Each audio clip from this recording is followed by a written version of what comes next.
कानी बहू।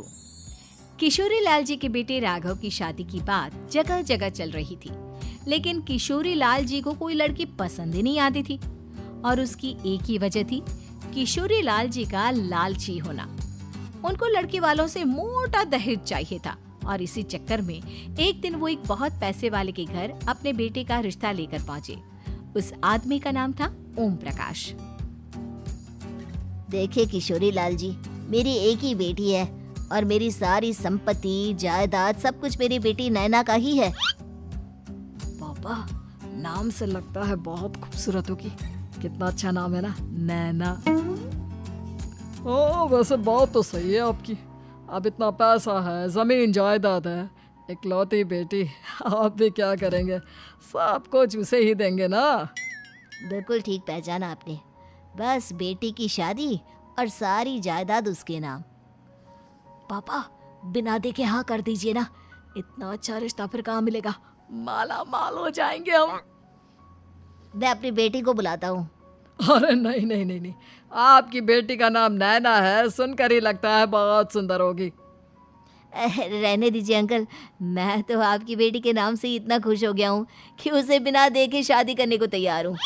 अब तो मैं उसका चेहरा सीधे शादी के बाद ही देखूंगा। और इस तरह राघव नैना का चेहरा नहीं देखता और उससे शादी कर लेता है। शादी के बाद अपनी सुहाग रात पर जब राघव नैना का घूंघट उठाकर देखता है तो नैना की आंखें बंद थी। कितने खूबसूरत हो तुम नैना, जरा अपनी आंखें खोलकर मेरी तरफ देखो तो सही। नहीं, मुझे शर्म आती है।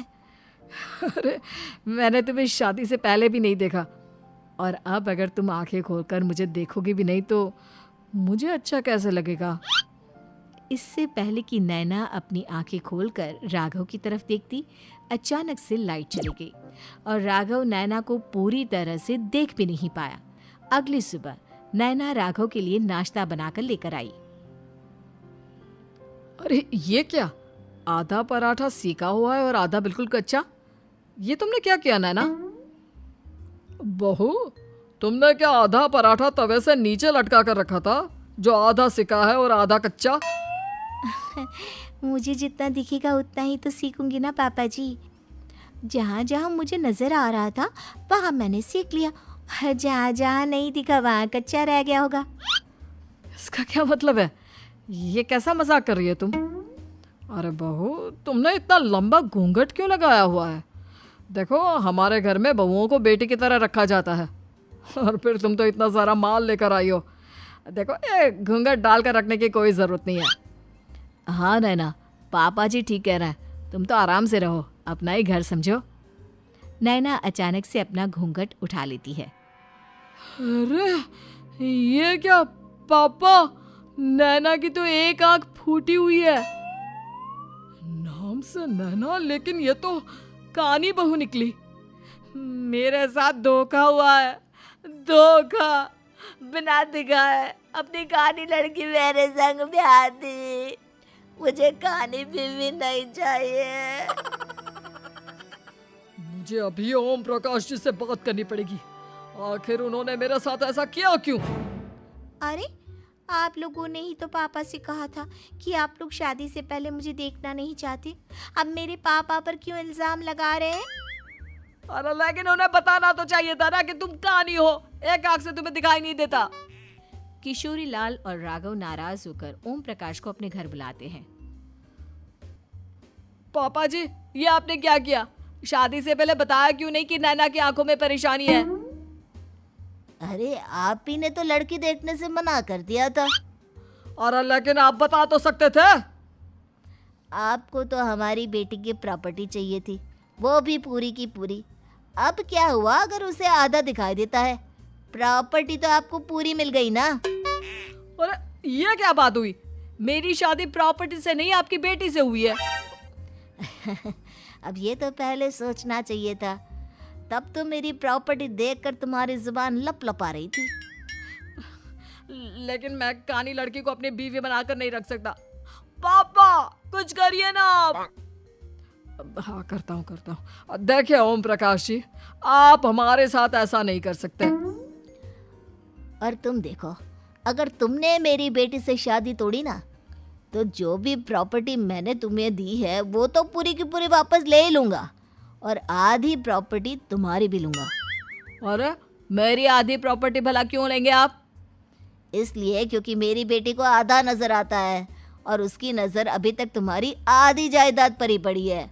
अब तुम उसे घर से निकालोगे तो कुछ तो लेकर जाएगी ना। और अगर हम आपकी बेटी को अपने घर की बहू बना कर रखे तो? तो तुम्हारी पूरी प्रॉपर्टी तुम्हारी ही रहेगी, और जो मैंने तुम्हें दिया है ना, उसमें से बस मैं आधा लेकर जाऊंगा। अरे लेकिन अब आप अपनी दी हुई प्रॉपर्टी में से आधी वापस क्यों लेकर जाएंगे? अगर मैं आपकी बेटी को अपनी पत्नी बनाकर रखने को तैयार हूं तो?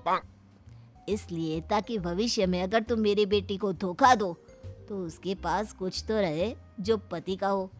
वैसे मेरे पास तो बहुत कुछ है, लेकिन अपने पति की कोई निशानी तो उसके पास होनी चाहिए ना।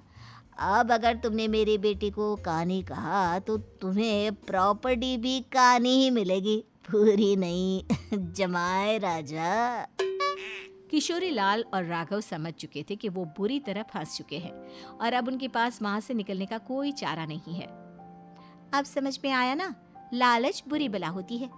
एक तो तुम्हें प्रॉपर्टी मिली, ऊपर से बीवी मिली, उसमें तुम्हें नखरे भी दिखाने हैं। आए बड़े, चुपचाप बैठो दोनों।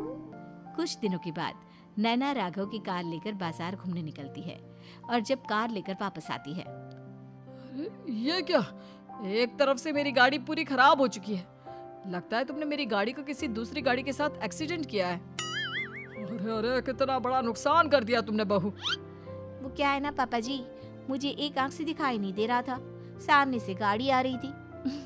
मुझे तो सिर्फ आधा ही दिखाई दिया और वो गाड़ी मेरी कार से रगड़ते हुए निकल गई। अब मैं क्या करूं बताओ? आप इसे ठीक कराने के पैसे कौन देगा? तुम्हारे पापा।